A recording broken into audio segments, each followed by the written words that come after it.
Élu de Dieu, ressentez-vous un changement en vous sans pouvoir l'expliquer?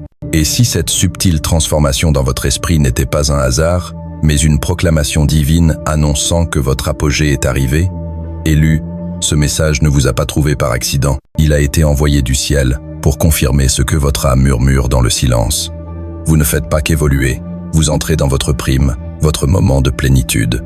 Cette clarté nouvelle, cette paix inattendue, ce feu intérieur qui ne s'éteint pas, ne viennent pas de vos efforts acharnés. Ils sont le signe que le ciel déverse sa puissance dans votre destinée. Vous ne vous réveillez pas avec plus d'énergie par hasard. Vous vous réveillez parce que l'horloge divine a sonné. Ce n'est pas un hasard, c'est une révélation. Vous n'êtes pas en train de vieillir, vous êtes activé vous n'êtes pas diminué vous êtes affiné vous n'êtes pas oublié vous êtes positionné Avant d'aller plus loin, si vous ressentez ce changement, qu'il soit subtil ou puissant, dans votre énergie, votre esprit ou votre cœur, tapez 777 dans les commentaires. Ce n'est pas un simple code, c'est un signal céleste indiquant que vous êtes équipé, pour le prochain chapitre de votre appel divin. 777 signifie que le ciel vous dit « Avancez ».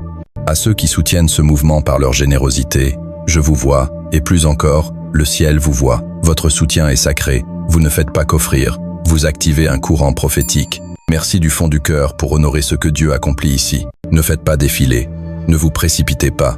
Ce que vous allez entendre n'est pas une simple motivation, c'est une instruction divine. Ce n'est pas du divertissement, c'est une confirmation. Dans les sections suivantes, nous allons explorer pourquoi votre énergie augmente, comment la protéger, et ce que signifie le fait que le ciel déclare, c'est votre apogée. Plongeons plus loin, élu de Dieu. Un mystère pulse en vous, un mystère que vous commencez à peine à comprendre. Alors que le monde autour de vous ralentit, que vos pairs s'installent dans la complaisance, vous accélérez. Ils parlent d'épuisement, d'abandon, de compromis, mais votre dialogue intérieur a changé. Il est empli de feu, de précision, d'une endurance sacrée qui refuse de s'éteindre. Quelque chose d'invisible vous soutient, et ce n'est pas de l'adrénaline, c'est votre mission. Vous êtes entré dans une zone où l'âge ne définit plus votre vitalité. En physique, on appelle cela l'intrication quantique. Bien que vos années soient limitées par le temps linéaire, votre esprit opère dans une autre dimension, défiant la décadence et le retard. Vous ne fonctionnez pas sur la biologie, mais sur la prophétie.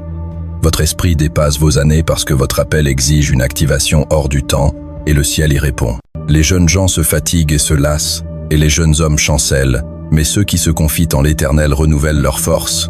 Ésaïe 40, 30 et 1. Ressentez-vous cette contradiction divine?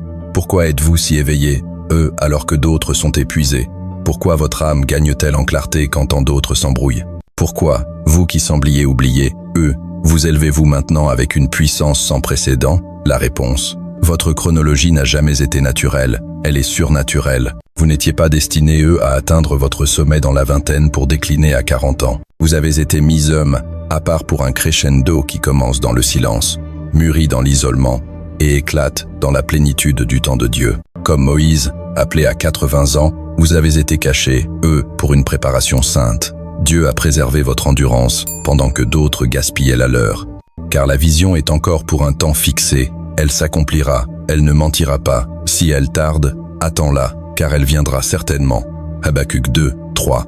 En biologie, les muscles se renforcent sous tension et repos, un phénomène appelé hypertrophie. Spirituellement, Dieu a permis la tension dans votre vie, non pour vous briser, mais pour développer une hypertrophie spirituelle. Chaque retard était un entraînement de résistance. Aujourd'hui, vous ne vous contentez pas de rebondir, vous percez. Elias, un homme qui a passé 10 ans dans l'ombre d'un grand ministère sans jamais être promu ni reconnu, a étudié, jeûné, écouté en silence. Lorsque le pasteur principal a quitté son poste après un scandale, Elias était prêt, non parce qu'il avait cherché le pouvoir, mais parce qu'il avait été préparé en secret. En quelques mois, son église s'est transformée en un mouvement mondial de guérison. Le monde a appelé cela une surprise, mais le ciel l'avait orchestré depuis toujours. Fortifiez-vous, et que vos mains ne se relâchent pas, car il y aura un salaire pour vos œuvres. 2 Chroniques 15, sept. À l'inverse, Nolan Striker, un influenceur fitness, a bâti une marque sur la célébrité et la performance, alimentée par des stimulants et un ego démesuré. Quand l'effondrement est arrivé, dépression, procès, réputation brisée, il était brutal. Une énergie fondée sur l'ambition s'évapore avec les applaudissements. Mais la vôtre, nourrie par l'obéissance, perdure. Vous êtes alimentés, eux, différemment. Vous ne dépendez plus de la validation des autres. Vos mitochondries spirituelles, les centrales énergétiques de votre âme, sont restaurées par l'huile divine. Vous fonctionnez sur un pouvoir transféré par l'onction, et c'est pourquoi la fatigue s'enfuit. Ce n'est ni par la force ni par la puissance, mais par mon esprit, dit l'Éternel des armées. Zacharie 4:6. Vous êtes comme l'aigle, qui mue en silence, perdant ses plumes avant de s'élever à nouveau avec une force renouvelée. Vous avez été dépouillés, eux, dans le silence, non comme une punition, mais comme une préparation pour une ascension atmosphérique. Vous êtes maintenant bâtis pour des altitudes où les esprits moins préparés suffoquent. Il y a eu des nuits où votre âme semblait s'effondrer, non par faiblesse, mais sous un poids sacré qui dépassait ce que vous pensiez pouvoir supporter. Vous êtes restés, eux, dans le silence, vos larmes imbibant des lieux invisibles, murmurant des questions que seul le ciel pouvait entendre. Pourquoi tout semble-t-il s'écrouler alors que je fais tout pour tenir bon? Ce que vous ne réalisiez pas alors, c'est que le ciel n'ignorait pas votre cri. Il y répondait dans le silence, car la préparation divine ressemble souvent à un abandon divin. L'Éternel est près de ceux qui ont le cœur brisé, et il sauve ceux qui ont l'esprit dans l'abattement. Psaume 34, 18. En psychologie, on parle de croissance post-traumatique, où la transformation la plus profonde n'est non pas malgré la douleur, mais à cause d'elle. C'est ce qui vous est arrivé. Vous n'étiez pas en retard, vous étiez plantés, vous n'étiez pas punis, vous étiez positionnés, Dieu a laissé certains rêves mourir, non par cruauté, mais parce qu'ils étaient trop petits pour votre destinée. Il a permis à certaines relations de s'effacer, non pour briser votre cœur, mais pour sauver votre identité. Il vous a conduit au bout de vous-même, non pour vous humilier, mais pour transférer votre dépendance d'une force superficielle à une endurance spirituelle. Si le grain de blé ne meurt après être tombé en terre, il reste seul, mais s'il meurt, il porte beaucoup de fruits. Jean 12, 24. Pourquoi tant de choses sont-elles parties d'un coup? Pourquoi les portes se sont-elles fermées alors que vous faisiez tout bien? Et si Dieu ne vous enlevait rien, mais vous extrayait de ce qui ne pouvait supporter votre destination? Joël, ancienne banquière d'investissement à Genève, a bâti richesse et prestige pendant plus de 10 ans. Mais une trahison personnelle a brisé son monde. Au lieu de reconstruire son image, elle l'a abandonné. Des années plus tard, elle dirige une fondation mondiale pour sauver les femmes de l'exploitation financière. Sa chute publique est devenue un pivot sacré. Ce qui la définissait autrefois n'est plus qu'un témoignage. À l'opposé, Vincent Da, un PDG technologique, a ignoré tous les signaux d'alarme dans sa quête d'expansion. Son entreprise s'est effondrée sous le poids de la corruption qu'il refusait de voir. La différence entre Joël et Vincent n'était pas l'opportunité, mais l'obéissance. Humiliez-vous donc sous la puissante main de Dieu, afin qu'il vous élève au temps convenable. 1 Pierre 5, Sic. Ce qui vous brisait vous construisait. Vous n'avez pas seulement perdu le sommeil, vous avez enterré des versions de vous-même qui n'étaient pas viables. Ce qui a fleuri à leur place est éternel, une résilience profonde, une paix qui ne vacille pas sous la pression.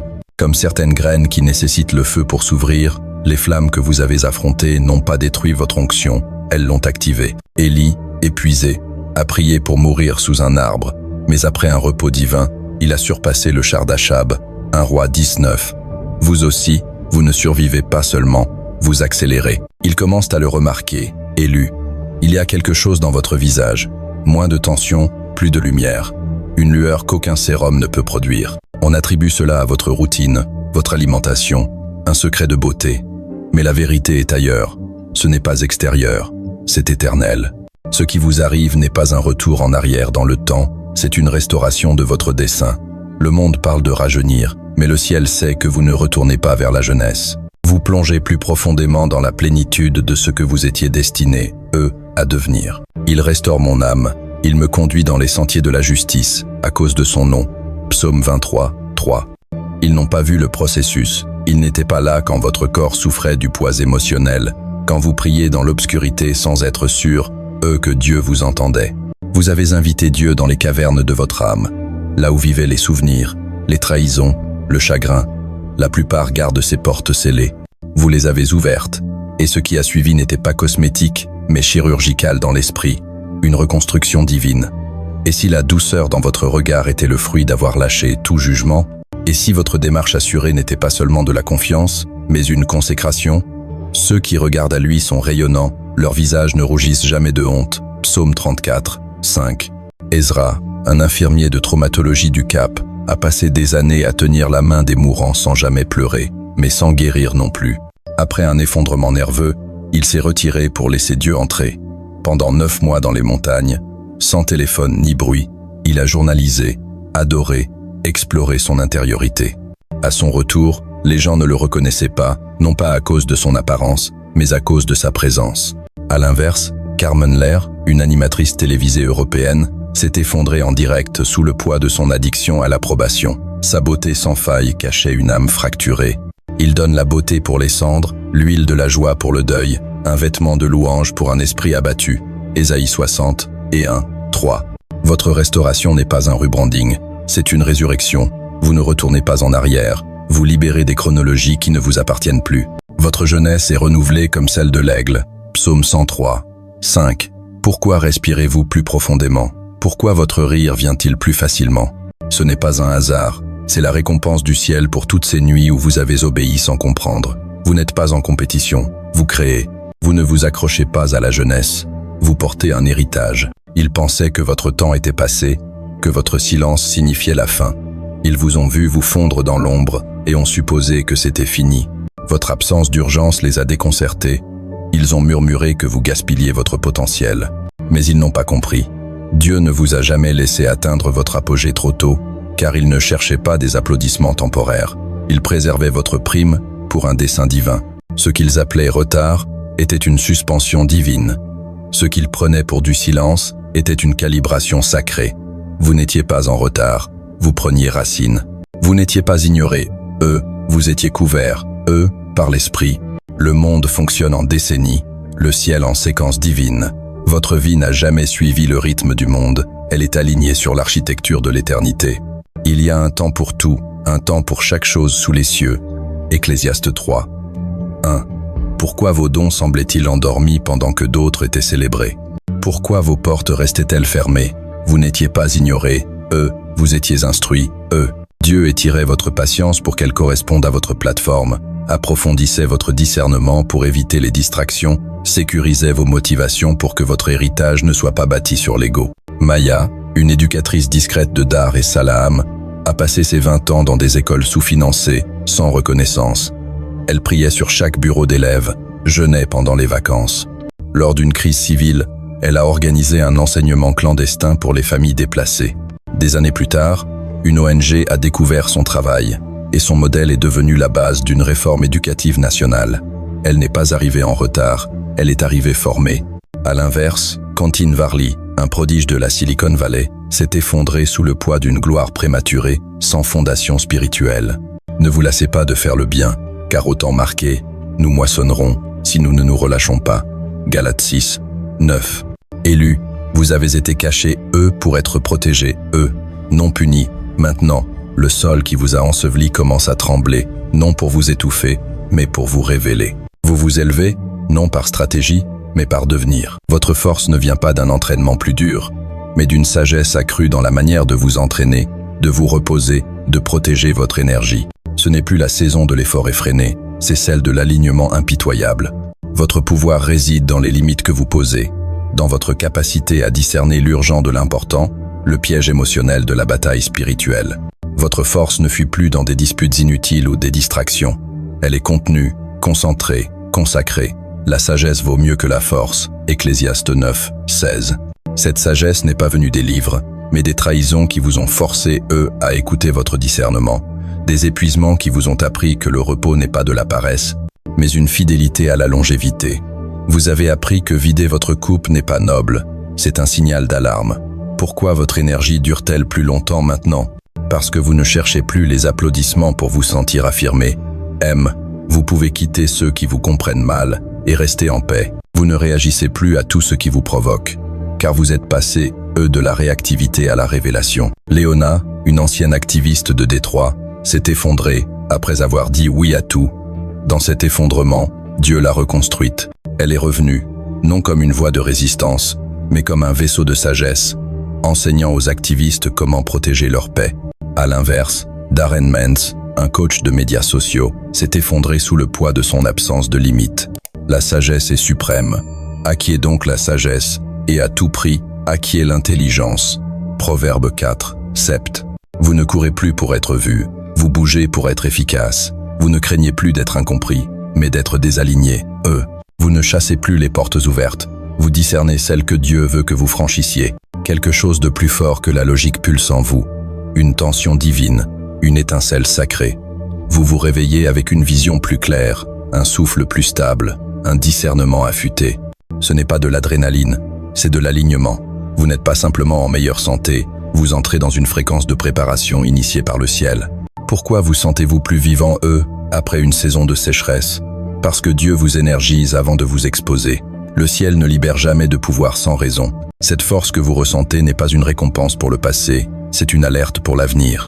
Vous n'êtes pas appelé, à courir, mais à accueillir quelque chose de sain. Votre énergie n'est pas là pour survivre, mais pour gérer une mission. Dieu répare votre système nerveux pour qu'il puisse accueillir la paix sous pression, élève votre capacité mentale pour que vous puissiez porter la révélation sans vous effondrer. C'est Dieu qui produit en vous le vouloir et le faire, selon son dessein bienveillant. Philippiens 2, 13. Ava, une femme épuisée par une fatigue chronique inexpliquée, a jeûné, prié, journalisé pour l'alignement. Un matin, elle s'est réveillée avec un mot clair, c'est l'heure. Son énergie a explosé et elle a créé une plateforme de mentorat qui a changé des centaines de vies. À l'inverse, Félix, un leader impatient, s'est effondré sous le poids de son ego. Votre saison d'attente n'était pas un gâchis, c'était une formation pour durer. Ce qui monte en vous n'est pas une énergie ordinaire. Ce n'est pas une montée d'émotion, c'est un vent surnaturel autorisé par le ciel. Vous ne reprenez pas votre souffle, vous saisissez votre mission. Ce n'est pas un retour, c'est une mise en service divine. Vous ne revenez pas à une ancienne version de vous-même. Vous dévoilez une version mûrie, ointe, multipliée, façonnée dans le silence. Les gens pensent que vous retrouvez ce que vous avez perdu. Mais en vérité, vous recevez ce qui a toujours été stocké dans le coffre sacré de votre appel. Pourquoi vous sentez-vous plus fort? Parce que vous avez cessé de chercher la validation humaine pour couler dans l'autorisation divine. Les retards n'étaient pas des revers, mais des sauts sacrés, brisés seulement quand le ciel a dit « maintenant ». Ceux qui se confient en l'Éternel renouvellent leur force. Ils s'élèvent avec des ailes comme les aigles. Ésaïe 40, 31. Ce vent que vous ressentez, c'est le souffle de Dieu, ranimant votre vision, fortifiant vos pas. Vous ne confondez plus l'énergie avec l'urgence, ni le mouvement avec l'élan. Vous avez grandi dans le silence. Elias, un homme qui a cru avoir manqué son appel, a enseigné dans une petite ville.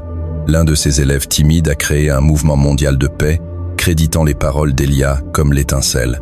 Votre plus grande influence ne ressemblera peu, être pas à ce que vous attendiez, mais elle sera exactement ce que le ciel a assigné. Élu, cette montée d'énergie n'est pas une simple récupération, c'est un signe spirituel. La clarté renouvelée, la paix inattendue, le feu dans votre cœur, ce sont des confirmations que vous n'êtes pas en retard, vous êtes pile à l'heure, vous entrez dans l'apogée de votre onction.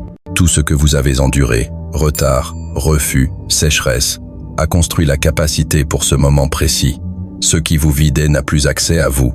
Votre énergie augmente parce que votre mission s'intensifie. Le poids que vous portez n'est pas un fardeau, c'est un manteau. Déclarez aujourd'hui, je reçois mon apogée et je m'élève en lui. Ce n'est pas juste des mots, c'est un accord avec le temps divin, l'identité et le rythme céleste qui vous prépare depuis des années. Si ce message résonne, partagez-le avec quelqu'un qui ressent ce même changement intérieur. Visitez ma chaîne YouTube pour plus de révélations prophétiques et d'encouragement divin. Chaque vidéo est conçue pour nourrir votre foi et ancrer votre élan dans la sagesse. Restez enraciné, dans la parole, ancré, dans le dessein, et porté, par une énergie sainte. Vous ne survivez pas, vous surgissez. Votre apogée n'est pas une destination, c'est une posture de préparation, d'autorité et d'alignement sacré. Que votre vie devienne le témoignage que Dieu savait toujours ce qu'il faisait avec vous.